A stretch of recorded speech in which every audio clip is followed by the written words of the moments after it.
Hey everyone, and welcome back to the channel. If you're new here, I'm Tony, and today we're diving into some short stories. Now, before we get started, I want to ask you a quick favor.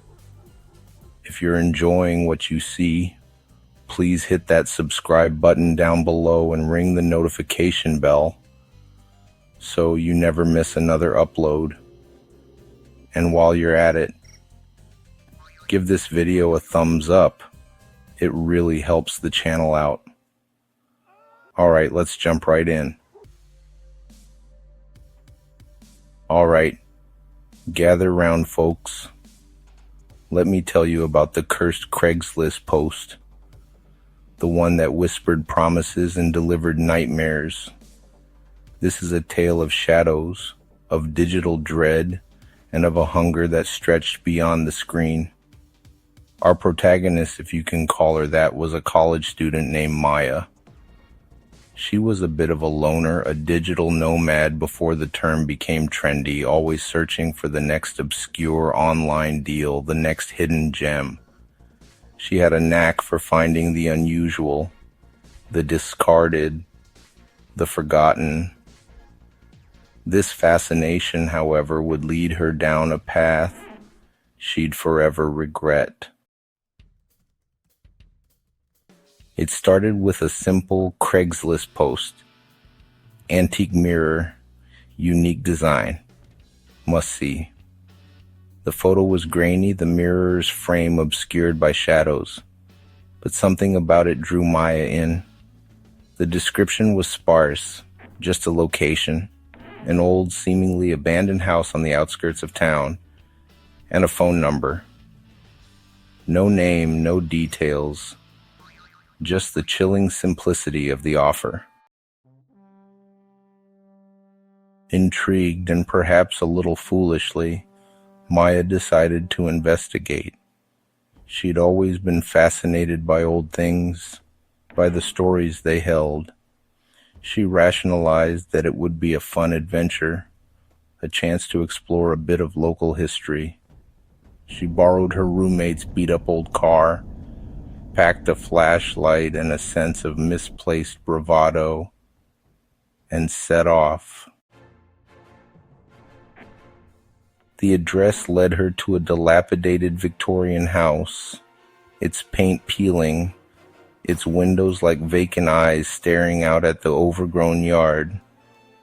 The air was thick with the scent of damp earth and decay.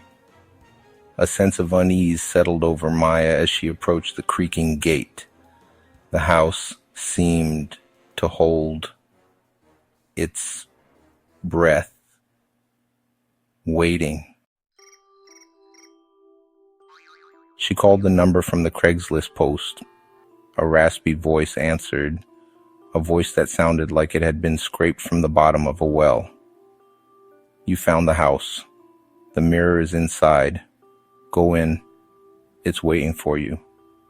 The line went dead. Maya hesitated, her hand hovering over the gate.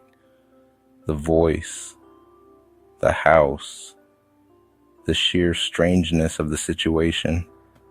It all screamed danger.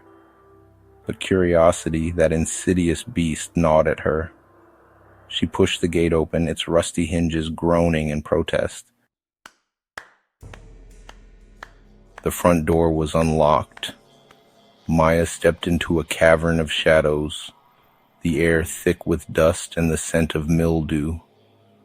Moonlight filtered through the grimy windows, casting long, distorted shapes across the floor. The house felt cold, dead, as if it had been abandoned for decades. She found the mirror in what appeared to be a former parlor. It stood on an ornate wooden stand, its surface gleaming in the dim light. The frame, now visible, was intricate, carved with grotesque faces and twisting vines. It was beautiful, in a horrifying way. As Maya approached, she noticed something strange. The reflection wasn't quite right. It wasn't just her own image. There were other figures, shadowy forms lurking in the corners of the reflection, their faces blurred and indistinct. They seemed to move, to shift, to watch her. A chill ran down her spine.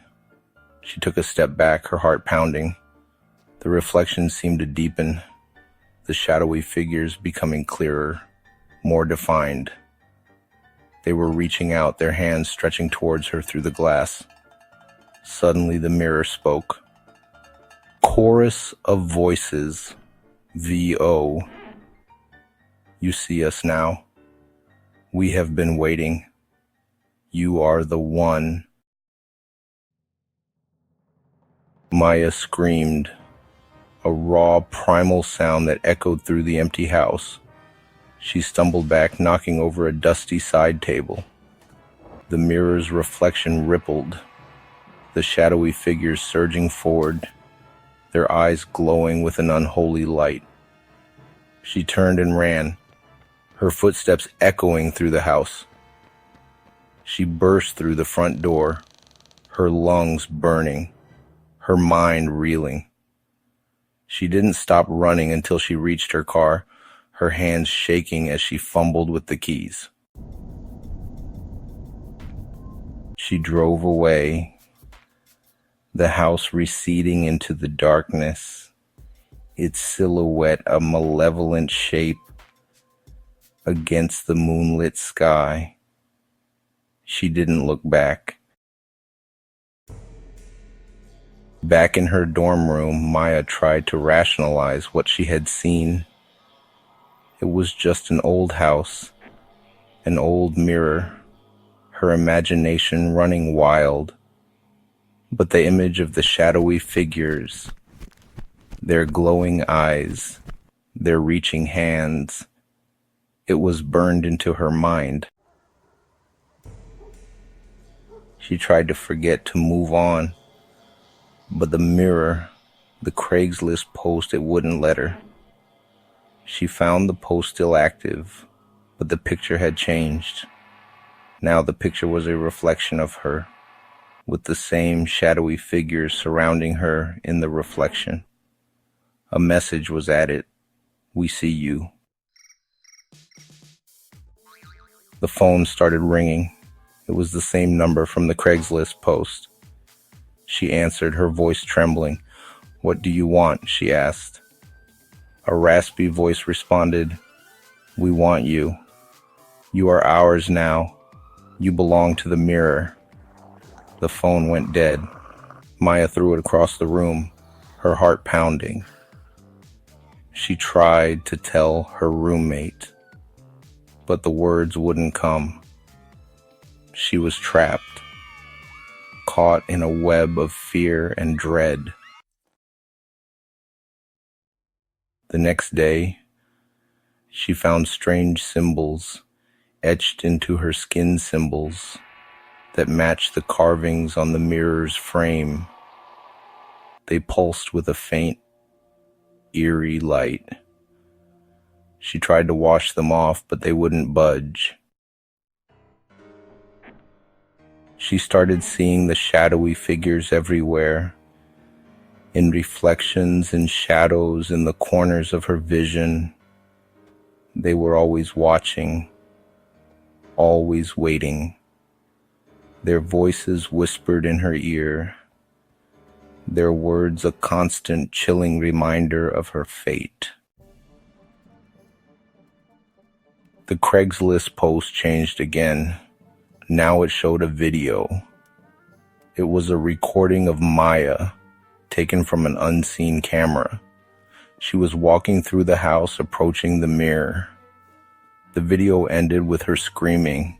The comment section was filled with messages. "Welcome to the mirror. You are one of us now.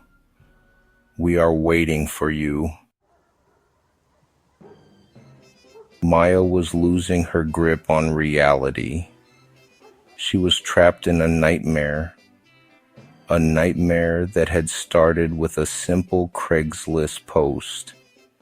She knew she had to go back to the house, to face whatever was waiting for her. She drove back to the house, her hands shaking, her mind filled with dread. The house was darker, more menacing than before. The gate creaked open as if inviting her in.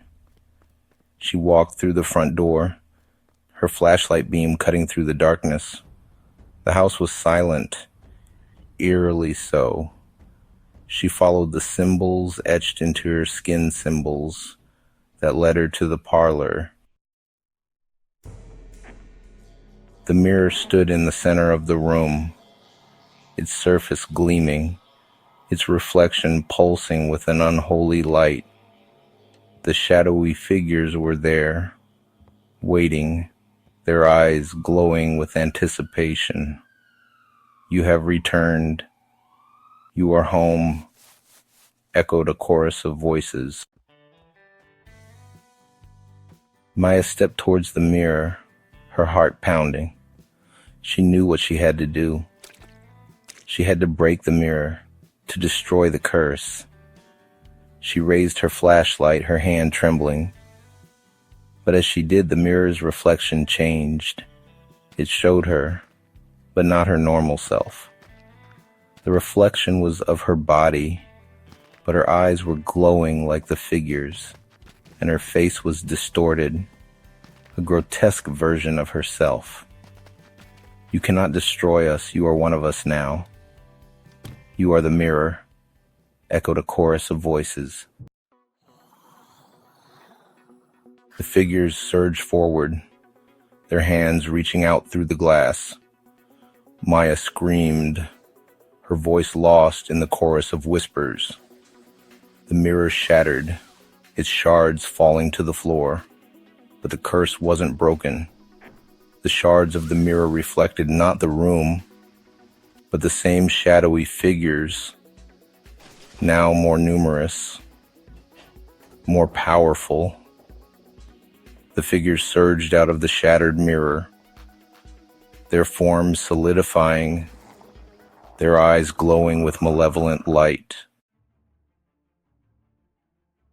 Maya was surrounded, trapped in a circle of shadows. They reached for her, their touch cold and clammy. She felt herself being pulled, dragged into the darkness, into the mirror's reflection. The Craigslist post changed again. It now showed a new reflection, a reflection of the room, but with Maya standing in the mirror, her eyes glowing, her face distorted, her voice joining the chorus of whispers. Chorus of voices. VO. "We are waiting for you. Join us." The house remained, a silent sentinel, a monument to the curse of the Craigslist post. And every now and then, a new post would appear, a new offer, a new invitation, and someone somewhere would be drawn in, lured by the promise of the unique, the forgotten, the cursed. The mirror hungers, and it will not be denied. The end? No. The end is just the beginning. The mirror waits, and it always finds someone new. All right. Settle in, friends, because this one's a doozy. It starts with a Craigslist post, like so many ill-advised ventures do, and ends, well, it ends somewhere you might not expect. But trust me, the journey there is a twisted, terrifying road. It began with a flickering fluorescent light and the insistent hum of my ancient laptop, a relic from my freshman year that had somehow survived the onslaught of streaming services and digital textbooks. I was a senior, a whisker away from freedom, but drowning in the usual pre-graduation anxieties. Money was tight, my car was a wheezing death trap, and my college fund looked more like a suggestion than a reality. So when I stumbled upon the Craigslist ad, a flicker of desperate hope ignited within me. Unique opportunity, research assistant needed, remote position, generous compensation. The email address was a string of random characters, the posting vague, and the whole thing reeked of too good to be true. But desperation, as they say, makes you do stupid things. I email. Within an hour, I received a response.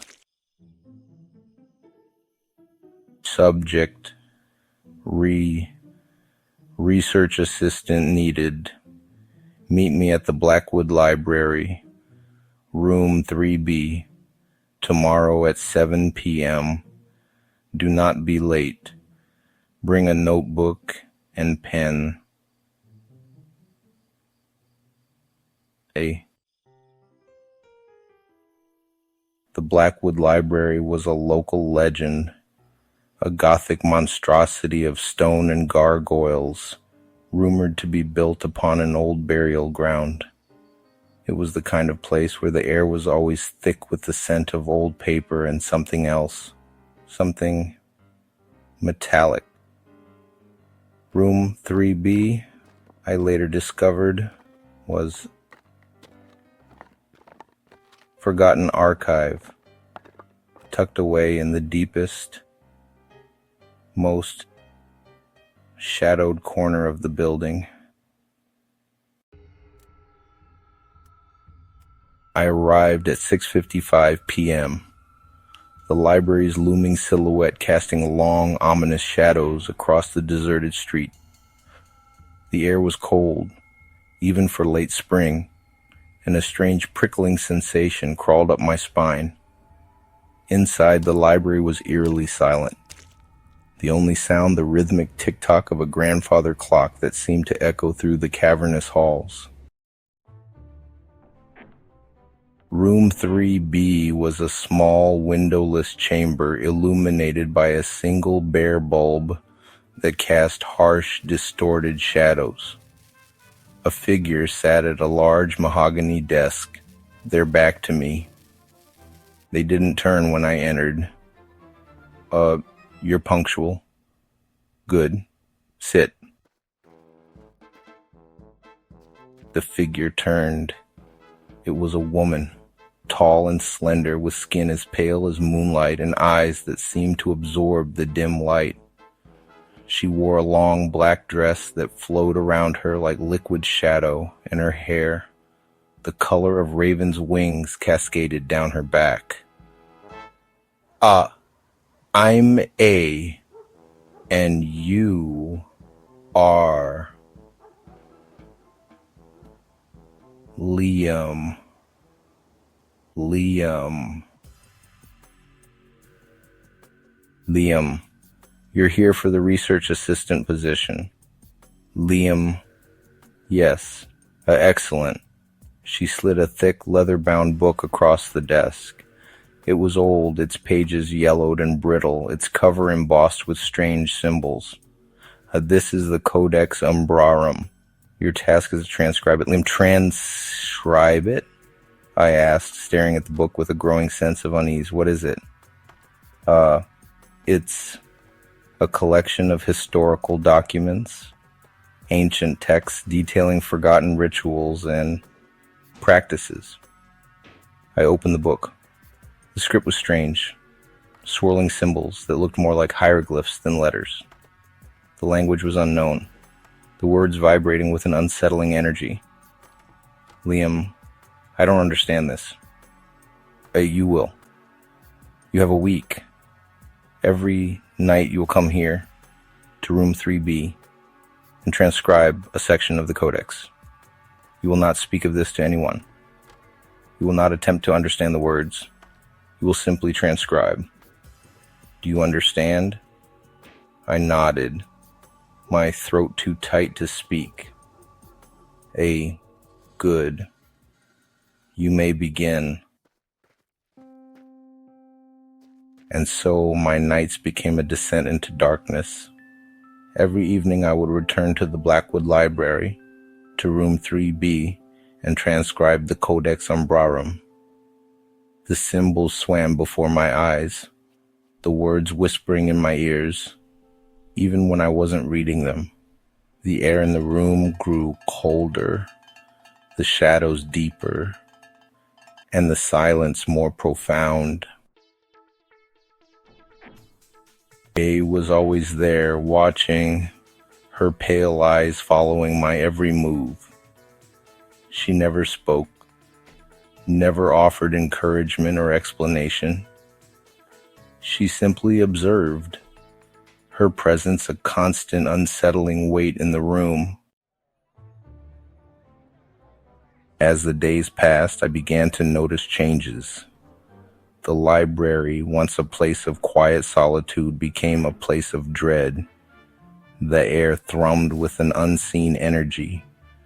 The shadows moved with a life of their own, and the silence was punctuated by whispers that seemed to emanate from the very walls. I started having nightmares, vivid and disturbing dreams filled with grotesque figures and ancient rituals. I would wake up in a cold sweat. The symbols from the Codex burned into my mind. I was losing sleep, losing focus, losing myself. One night, as I was transcribing a particularly disturbing passage, I felt a cold breath on my neck. I turned, but A was still at her desk, her eyes fixed on me. Oh, V.O., you're becoming attuned. Liam, V.O., attuned to what? Oh, V.O., to the Codex, to its power. Liam, V.O., what power? Oh, V.O., the power to reshape reality, to bend the very fabric of existence to your will. That's impossible. A V.O. Is it, or have you simply forgotten what's possible? She reached out and touched my hand, her fingers cold as ice. A jolt of energy surged through me, a raw primal power that made my skin tingle. The symbols in the Codex seemed to glow, to pulsate with a dark, living light. A V.O. You have a gift, Liam. A gift that has been dormant for too long. It's time to awaken it. I pulled my hand away, my heart pounding in my chest. No, I don't want this. You don't have a choice. The Codex has chosen you. That night I didn't sleep. I paced my room, the symbols from the Codex burning in my mind, the whispers echoing in my ears. I knew I had to escape, to break free from A and the Codex, but I didn't know how. The next day I decided to do some research. I went to the university library, a place of bright lights and bustling students, a stark contrast to the oppressive atmosphere of the Blackwood Library. I searched for information on the Codex Umbrarum, on ancient rituals, on anything that could explain what was happening to me. I found nothing. The Codex was a mystery, a legend, a whispered tale that had no basis in reality, or so I thought. Then I stumbled upon a small obscure journal, a collection of forgotten lore and occult practices. It contained a single cryptic entry about the Codex Umbrarum, a warning written in a language I didn't understand. I took a picture of the entry, hoping to find someone who could translate it. I knew I was running out of time. That night I returned to the Blackwood Library, to room 3B. A was waiting for me, her eyes dark and intense. I just want to understand, A said. Understanding is dangerous. It leads to questions, and questions lead to consequences. She reached out and touched my forehead, her fingers sending a wave of pain through my skull. Images flashed before my eyes, fragmented and disturbing visions of ancient rituals and dark powers. You're not ready. You're not strong enough. She pushed me away and I stumbled back, my head spinning. I felt a surge of anger, a raw, primal rage that made me want to lash out. What do you want from me? I want you to embrace your gift. I want you to become what you were meant to be. And what's that? A vessel for the ancient power that lies dormant within you. She reached out and touched my cheek, her fingers cold as ice. Join me, Liam. Together we can reshape the world.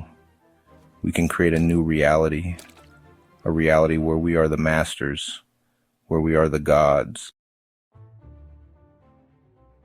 I stared at her, my mind reeling. I wanted to say no, to reject her offer, but her words, her promises, resonated with a dark, seductive power. I was trapped, caught in a web of ancient rituals and dark desires. I was losing myself, becoming a pawn in a game I didn't understand. The next night I returned to the library, but this time I wasn't alone. I had found someone who could translate the cryptic entry from the journal, a reclusive professor of ancient languages named Dr. Evelyn Thorne. She was a small, frail woman with piercing blue eyes and a mind as sharp as a razor. She had studied the occult for years, and she recognized the language of the entry as a dialect of ancient Sumerian. It's a warning. The Codex Umbrarum is not a collection of historical documents. It's a key to unlock a dark power, a power that should never be unleashed. Liam, VO. What kind of power? Dr. Thorne, VO. The power to control the very fabric of reality. The power to summon beings from beyond our world. Beings of unimaginable power and malevolence. And A wants to use this power. Dr. Thorne, VO. Yes, but she needs a vessel. Someone with a strong connection to the Codex. Someone like you, Liam, VO. Like me. We have to destroy the Codex. But it won't be easy. It's bound to you, Liam. It's become a part of you. That night, we returned to the Blackwood Library to room 3B. A was waiting for us, her eyes burning with a dark intensity. A, VO, you brought a guest. Liam, VO, we're here to stop you. A, VO, stop me? She laughed, a cold, mocking laugh that echoed through the room. A, VO, you can't stop me. The codex is mine, and you, Liam, are mine. She raised her hand, and the symbols on the codex began to glow, to pulsate with a dark energy. The air in the room grew cold, the shadows deepened, and the whispers intensified. Dr. Thorne, VO. You can't win, A. The codex is too dangerous. It must be destroyed. A. VO. You dare defy me? You dare try to steal what is mine? She unleashed a wave of dark energy, a raw, primal force that sent us flying across the room. I hit the wall, my head spinning, my vision blurring. Dr. Thorne was on her feet, her eyes glowing with an ancient power. She chanted in a language I didn't understand, her voice echoing through the room, a counterpoint to A's dark incantations. The room began to shake, the walls trembling, the floor vibrating. The shadows twisted and writhed, forming grotesque shapes, monstrous figures that seemed to emerge from the very fabric of reality.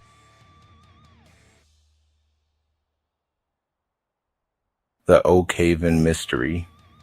Duration 4 minutes and 20 seconds. Give or take.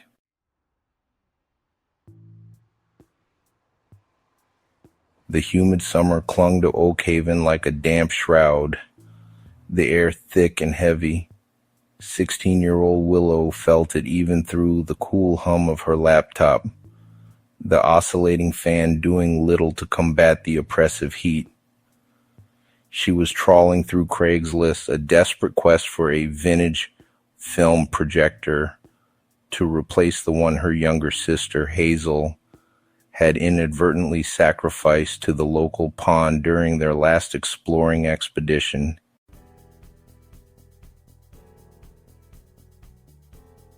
Antique Cine projector.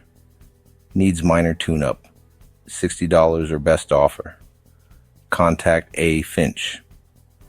The picture was a faded, grainy shot of a bulky, antiquated projector, its metallic casing scratched but possessing an undeniable vintage allure. Willow, an aspiring filmmaker with a penchant for the analog, felt a surge of excitement.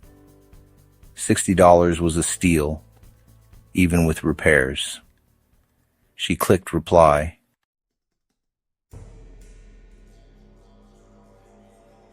Interested in the projector. Is it still available? She typed, hitting send. An unnervingly swift response arrived. Yes, still available.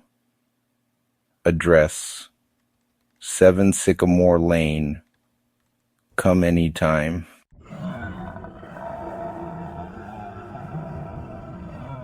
No pleasantries, no conversational filler. Just the stark, abbreviated message. It should have raised alarm bells. But Willow, eager to acquire the projector and appease Hazel, brushed it aside. Sycamore Lane was on the town's periphery, a secluded, almost forgotten road lined with aged, rambling dwellings. The next afternoon, with the sun beating down and the cicadas chirping a relentless chorus, Willow hopped onto her bike, the $60 tucked securely in her backpack. She pedaled past the familiar streets, the neat lawns and friendly faces, and then the houses began to thin out. The pavement cracked, weeds sprouted from the asphalt, and the air grew heavy with the scent of damp earth and decaying vegetation.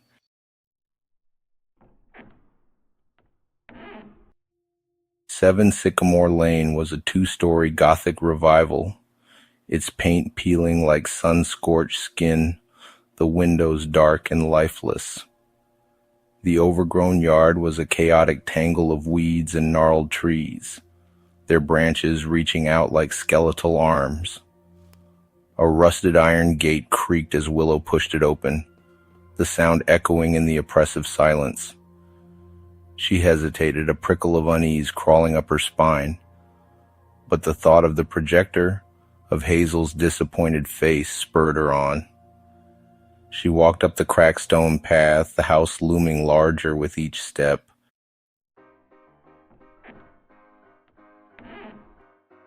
The front door was slightly ajar, a sliver of darkness visible within. Willow knocked, her knuckles rapping against the weathered wood. No answer. She pushed the door open, stepping into a dim, musty hallway. The air inside was thick and cold, a stark contrast to the sweltering heat outside. The house smelled of dust and mildew, a forgotten scent that clung to the back of her throat. Shadows danced in the corners of her eyes, and the silence was deafening, broken only by the faint, rhythmic whirring of a crankshaft. Willow. Hello? No response.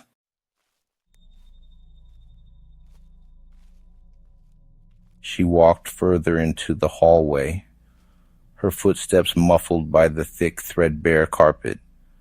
The house was a labyrinth of rooms, each one filled with antique furniture draped in dusty sheets. It felt like stepping into a museum that had been abandoned long ago. The whirring of the crankshaft grew louder, a constant, unsettling drone. Willow followed the sound, her heart pounding in her chest. She found a narrow staircase leading up to the attic, the wood creaking under her weight.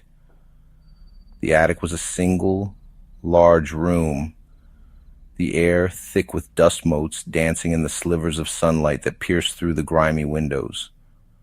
The crankshaft, a large metal contraption, spun lazily in the center of the room, casting long, distorted shadows. And then she saw him, A. Finch.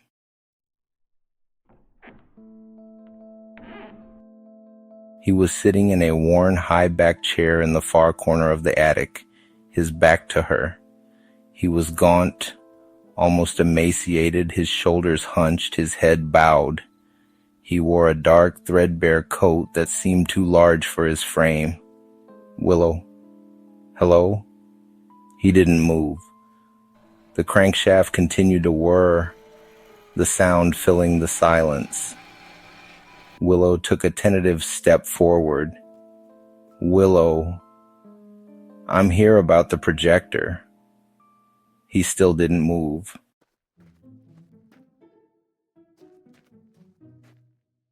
She took another step, her eyes scanning the room.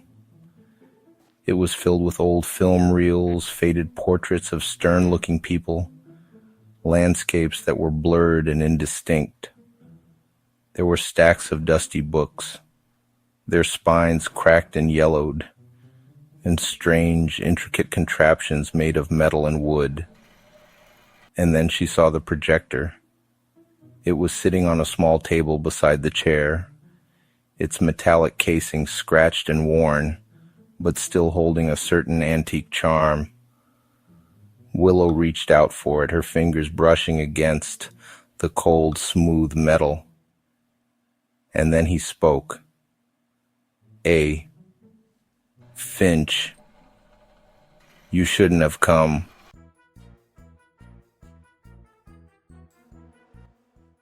The crankshaft's call.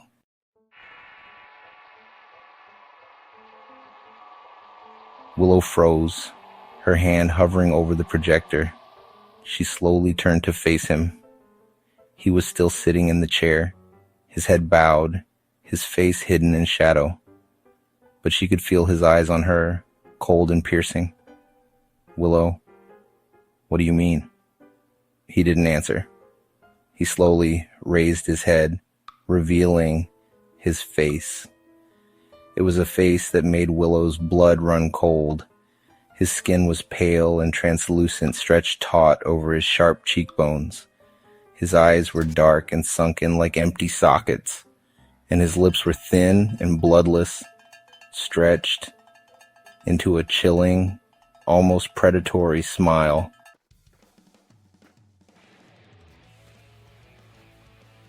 He stood up, his movements slow and deliberate, like a puppet being controlled by unseen strings. He was taller than Willow had imagined, his thin frame casting a long, menacing shadow across the attic floor. Willow took a step back, her heart pounding in her chest. She wanted to run, to scream, but her feet felt rooted to the floor. Willow, what do you want? A. Finch, I want what you brought. Willow, I didn't bring anything. A. Finch, you brought curiosity, and curiosity is a dangerous thing.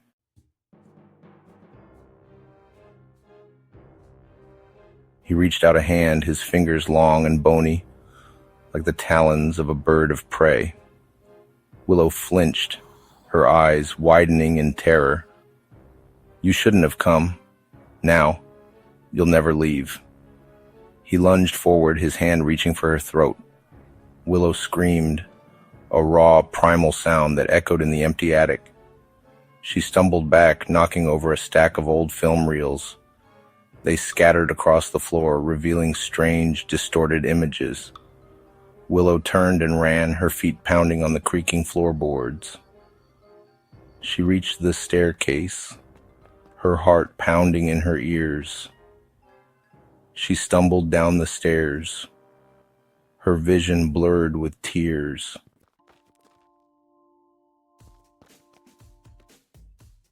She burst out of the house, the sunlight blinding her.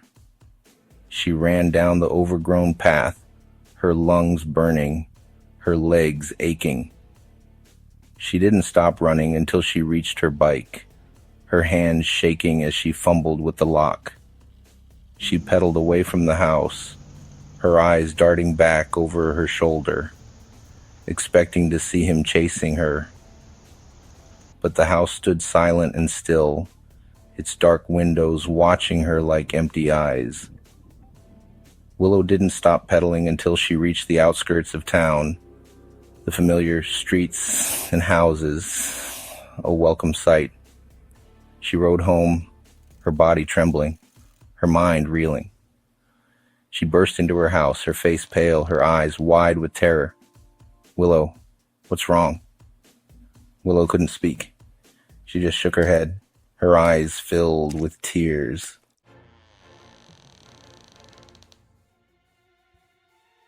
She went to her room, locked the door, and collapsed onto her bed, her body shaking with sobs. She couldn't shake the image of his face, his cold, predatory smile. She lay on her bed, her mind racing, trying to make sense of what had happened. Was he just a crazy old man?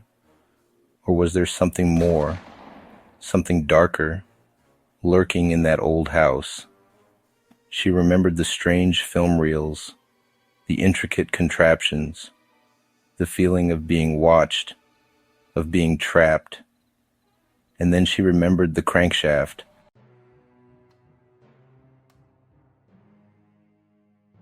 The constant rhythmic whirring, like a heartbeat in the silence.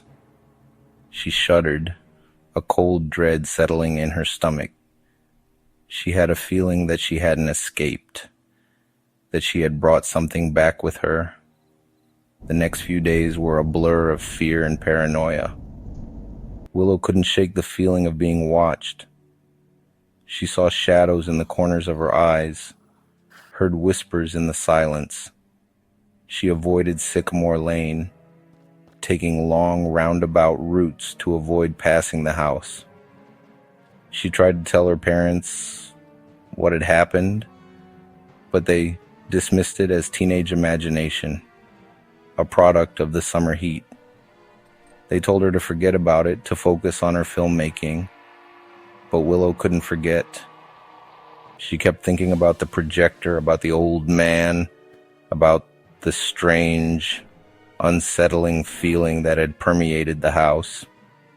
One night she woke up to a strange sound, a faint rhythmic whirring, like the sound of a crankshaft. She sat up in bed, her heart pounding. The sound was coming from her room. She scanned the darkness, her eyes searching for the source. And then she saw it, a small metal contraption sitting on her dresser. It was intricate, made of gears and wires, with a small spinning crankshaft in the center. It was one of the contraptions from the attic. Willow screamed, her voice echoing in the silent house. She jumped out of bed, grabbing the contraption and throwing it against the wall. It shattered into pieces, the whirring sound abruptly stopping. Her parents rushed into her room, their faces etched with concern. "Mother, Willow, what's going on?" "Willow, it was here. It was from the house." Her parents exchanged worried glances. "Father, Willow, you're imagining things. You're just stressed out." They cleaned up the mess, telling her to try to get some sleep. But Willow couldn't sleep. She lay in bed, her eyes wide open, her mind racing. She knew she wasn't imagining things. Something was wrong. Something was very wrong.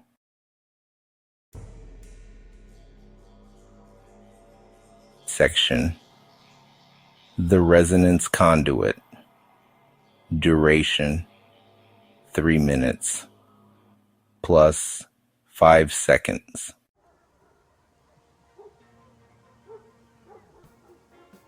The next day, Willow decided to do some research.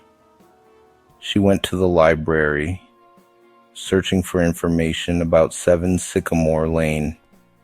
She found old newspaper articles, town records, even a faded photograph of the house from the early 1900s. She learned that the house had been empty for decades, abandoned after the death of its last resident, a reclusive inventor named A. Finch. The articles described him as an eccentric, a recluse who spent his days tinkering with strange machines. There were rumors of strange noises coming from the house, of lights flickering in the middle of the night. And then she found an article about his death. It was brief, a single paragraph buried on the back page of the local newspaper.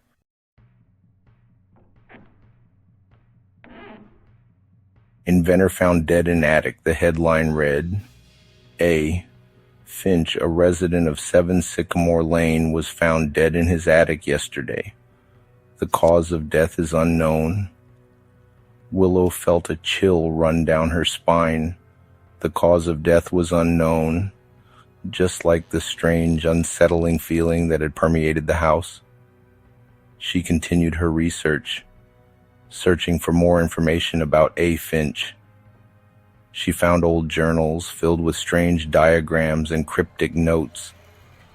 She found photographs of his inventions, intricate machines that seemed to defy the laws of physics.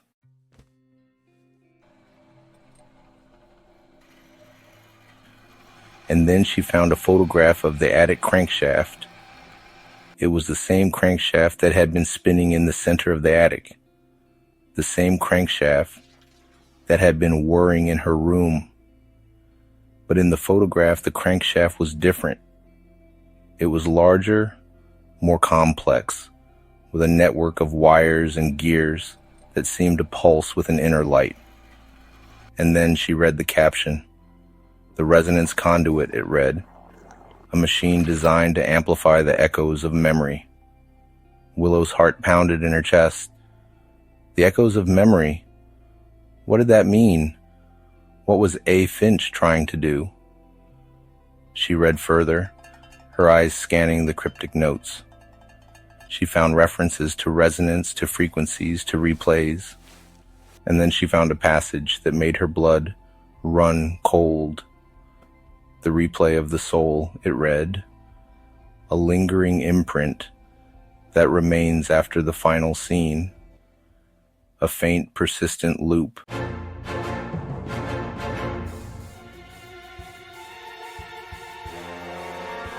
It began with a chipped porcelain doll.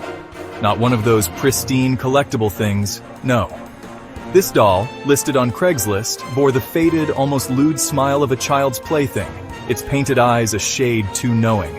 The seller, Simply A, offered no description beyond doll. $10. Must go. The single blurry photo showed it propped against a cracked, yellowed wall, the doll's tiny, painted feet seemingly sinking into the grimy floor.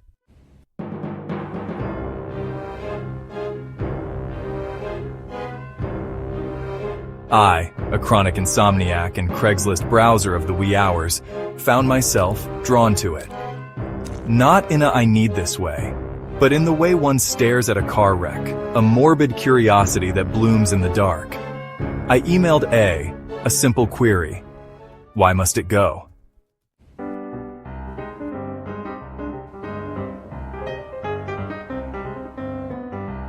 No response. Days turned into weeks, the doll remained. Then a reply, it knows.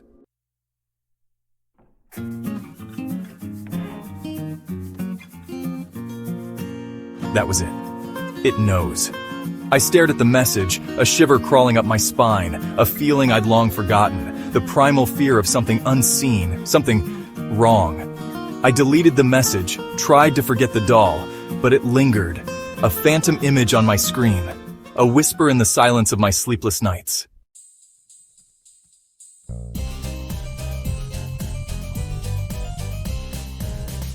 Then came the second listing, weeks later. Antique music box, $50, plays a tune you'll remember.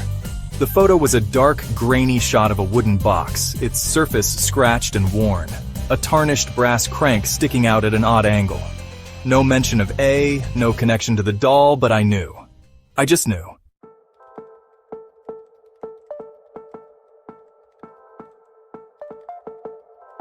I emailed again, this time a direct question, what tune?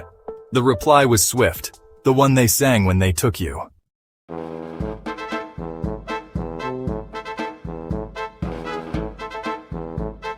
I had no memory of being taken. My childhood was unremarkable, a blur of suburban monotony. Yet the phrase struck a chord, a dissonant, unsettling note. I ignored it, tried to rationalize, to dismiss it as a prank, a twisted joke. But the music box, the doll, they were weaving a thread, a dark, tangled thread that pulled at the edges of my sanity.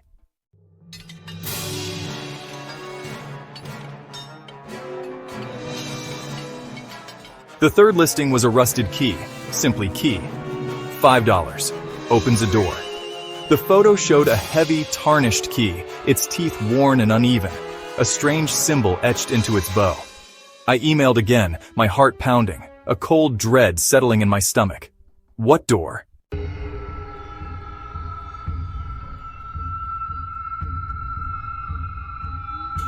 The one you locked. I had locked no doors, not that I remembered. The replies were becoming more cryptic, more personal, more threatening. I considered contacting the police, but what would I say? A stranger on Craigslist is sending me creepy messages? They'd laugh.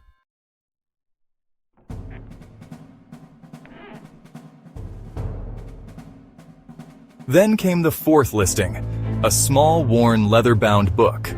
Book, $100. Tells your story. The photo showed a book with no title, its pages yellowed and brittle, a faded inscription on the cover, a language I didn't recognize.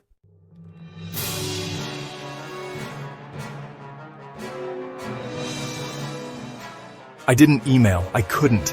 I felt a growing sense of panic, a suffocating fear that was closing in, a feeling that I was being watched, followed, known. The doll, the music box, the key, the book. They were pieces of a puzzle I didn't want to solve.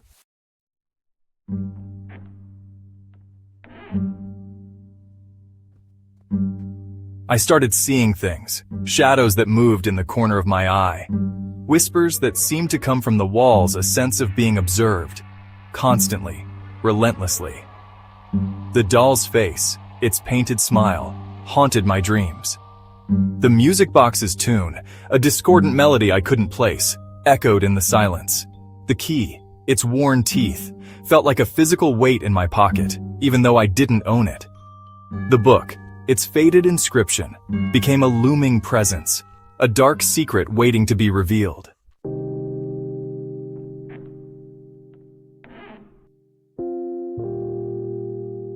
I tried to ignore it, to dismiss it as paranoia, the product of sleepless nights and an overactive imagination. But the listings continued, each one more unsettling than the last. A single tarnished silver locket, $20, holds a secret. A faded photograph of a child, their face obscured by shadow.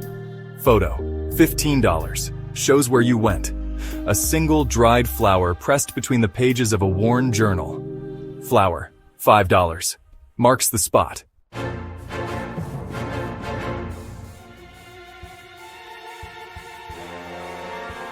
Each item, each cryptic message, chipped away at my sanity, eroding the thin veneer of normalcy I clung to.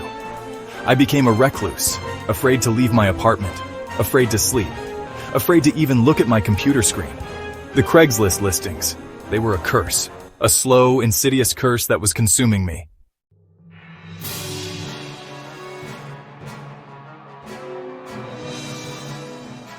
Then came the final listing, the one that broke me. A small wooden box, its lid slightly ajar. Box. Free, holds what's left. The photo showed the box, its interior shrouded in shadow, a faint metallic glint visible within.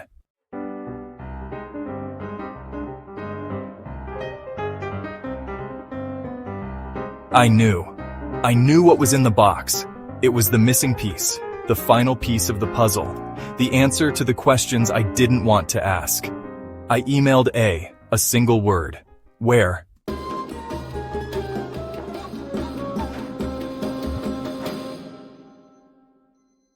The reply was immediate. The place you forgot.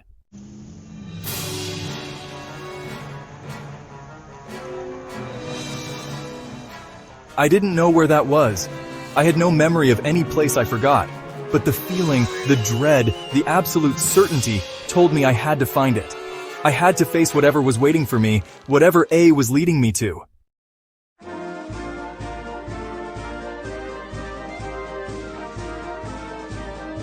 I followed the clues, the fragmented memories that surfaced like bubbles in a murky pond. The doll, the music box, the key, the book, the locket, the photo, the flower, the journal, the box. They were breadcrumbs, leading me down a dark, winding path.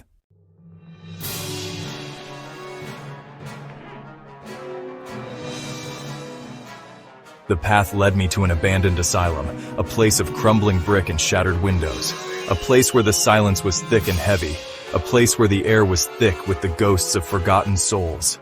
The place I forgot.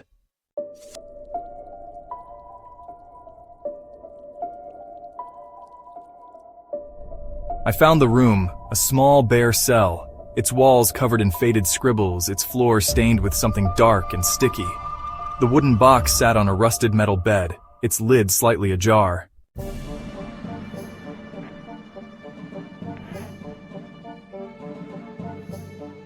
I opened the box. Inside, I found a collection of small, worn objects. A child's tooth, a lock of hair, a faded photograph of myself, a small, crudely drawn doll.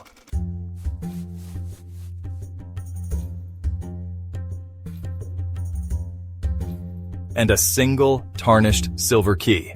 Scene 7, the hidden door.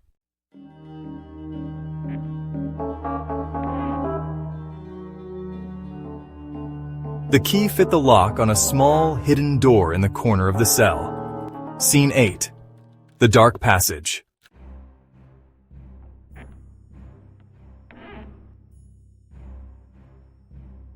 I opened the door. I found myself in a dark, narrow passage, the air thick with the smell of damp earth and decay. I followed the passage, the darkness closing in, the silence broken only by the sound of my own ragged breathing.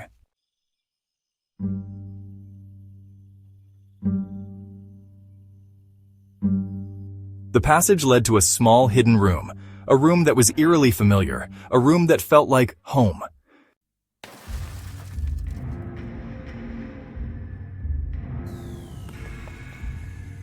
In the center of the room, I found a mirror, A large, ornate mirror, its surface cracked and clouded.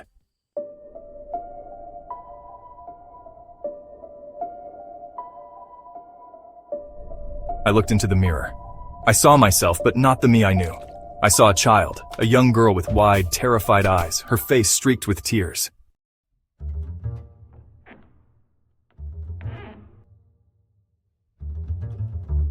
And then, I remembered. I remembered the doll, the music box, the key, the book, the locket, the photo, the flower, the journal, the box. I remembered the place I forgot. I remembered the darkness, the fear, the pain. I remembered the they who took me. I remembered the door I locked. I remembered the secret I held. I remembered the story I told myself to survive. I remembered the lie.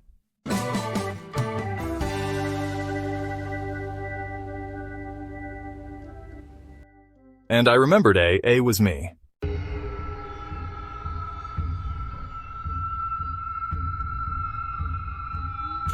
The child in the mirror, the girl with the terrified eyes, she was the real me. The me I buried, the me I locked away, the me I tried to forget.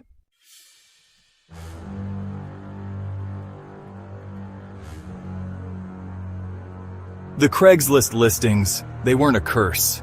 They were a plea, a desperate cry for help from a forgotten part of myself, a part that was trapped, a part that was screaming to be heard.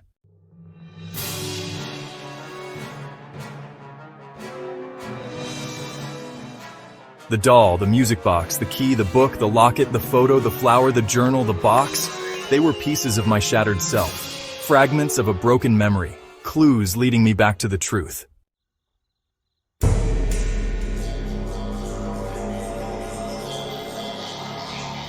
The truth was a dark, twisted thing, a truth I didn't want to face, but I had to remember, I had to unlock the door.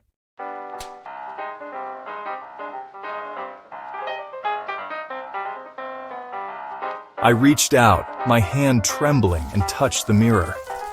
The glass rippled like water, and the child in the mirror reached back, her small, cold hand touching mine.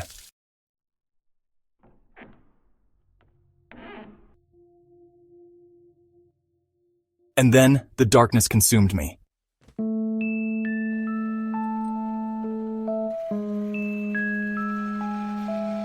I woke up in a hospital bed, my body weak, my mind a jumble of fragmented memories. The doctors told me I had been found wandering the streets, disoriented and confused. They said I had suffered a breakdown, a psychotic episode.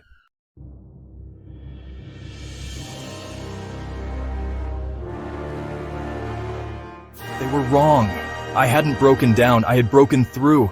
I had unlocked the door.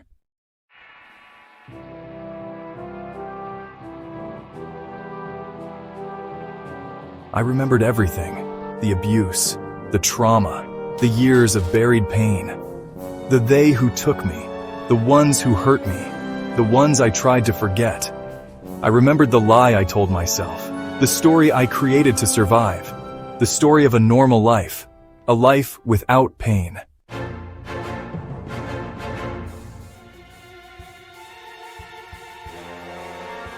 And I remembered A, the voice in the dark, the voice that led me back to myself.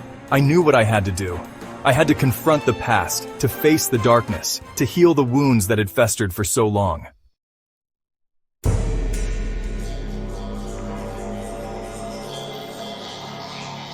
I returned to the abandoned asylum, to the room, to the mirror. I looked into the mirror, and I saw myself, the child, the girl, the woman.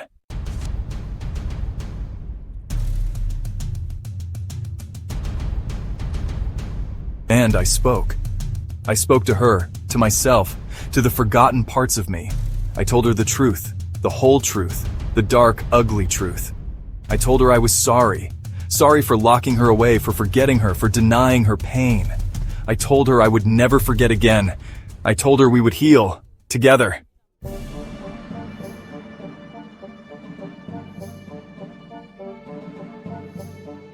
And then, the darkness began to recede. The shadows began to fade. The whispers began to silence. The doll, the music box, the key, the book, the locket, the photo, the flower, the journal, the box, They were gone. Vanished, like a bad dream.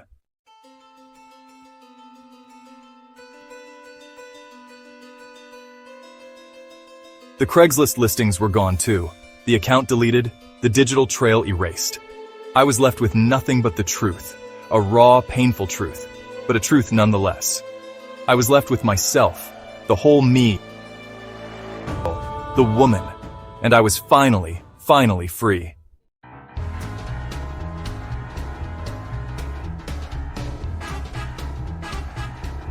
Alright everyone, that's gonna wrap it up for today's video. I really hope you enjoyed the video. If you did, please give it a thumbs up. And if you're new here, don't forget to subscribe and hit that notification bell so you don't miss any of my future videos. Thanks so much for watching, and I'll see you in the next